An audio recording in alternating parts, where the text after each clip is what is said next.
Синоптики говорят, что эта зима самая мрачная за последние столетия метеонаблюдений.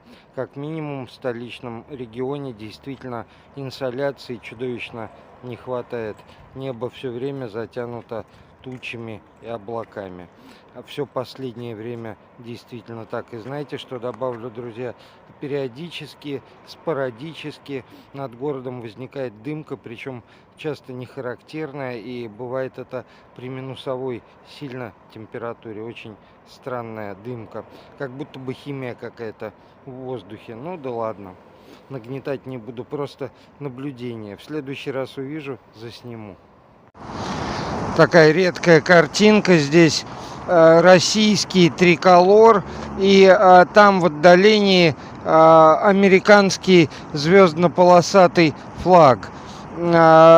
Многие дни, все дни, что ведется аббревиатурная специальная военная спецоперация, здесь все время стоял человек с флагом коричнево-оранжевых раскрасок, расцветок, простите. Сегодня почему-то такого человека не стояло. А Рамзан Ахматович Кадыров, глава Чечни, сообщил общественности, что убежден в том, что спецоперация закончится до конца текущего 2023 года. Между тем, как в Ефремове Тульской области случилась трагедия, произошел взрыв газа, предположительно, и целый подъезд жилого дома рухнул. Сообщается, вероятно, в телеграм-каналах о 4 погибших. Упокой Господь их души. Добрый вечер, друзья. Вернее, какой уж тут добрый вечер. Приветствую вас, дорогие зрители. С вами снова я, Захарыч. Подписывайтесь, ставьте лайки, пишите комментарии. Описание подскажет, как поддержать мою деятельность. И в конце вам расскажу одно интереснейшее наблюдение об одном интересном фильме. Так вот, почему я встал у посольства США? Потому что там сменился посол, Майкл Макфол уехал в США и начал там, отругал вовсю РФ, сказал, что надо додавить санкциями и так далее. А сегодня, видимо, потому и не было человека с флагом коричнево-оранжевых расцветок, была в посольство США отправлена нота. Представляете, нота, которая требует от американцев ограничить контакты, не растлевать, не вступать в связи и так далее и тому подобное. И знаете что, друзья, почувствовал я, что сжимается на шее кольцо доброжелательных, дружественных рук.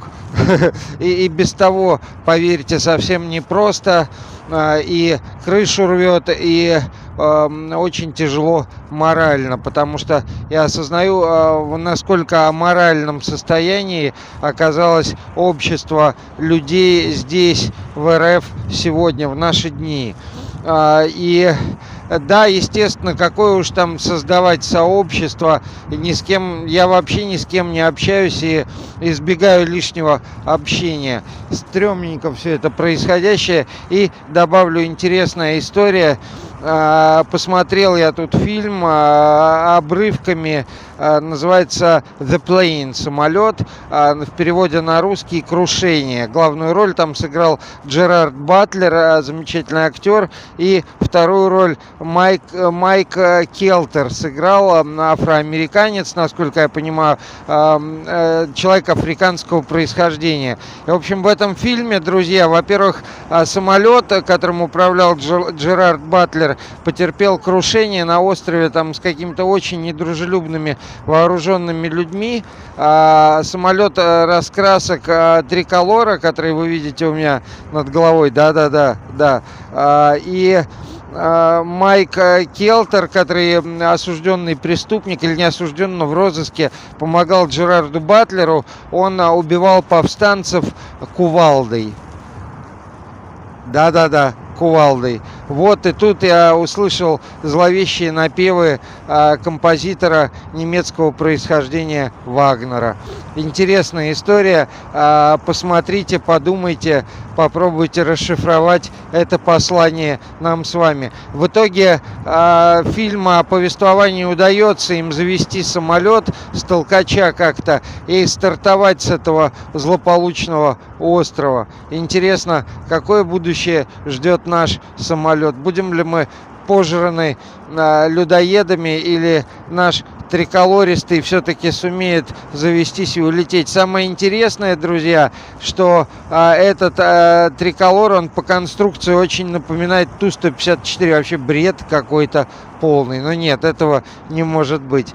Хорошего вечера, друзья. Благодарю вас за то, что вы меня поддерживаете. Только благодаря этому я и продолжаю вести свою деятельность. Хочу сказать, что в современном обществе РФ развивается стремительно и стукачество, и радикализация взглядов происходит, и общее обезумливание. Хочется верить, что не все забудут, что такое хорошо, что такое плохо, где верх и где низ. Собственно, это и заставляет меня продолжать вещать, пока могу, вот, и поддерживать себя в человеческом состоянии.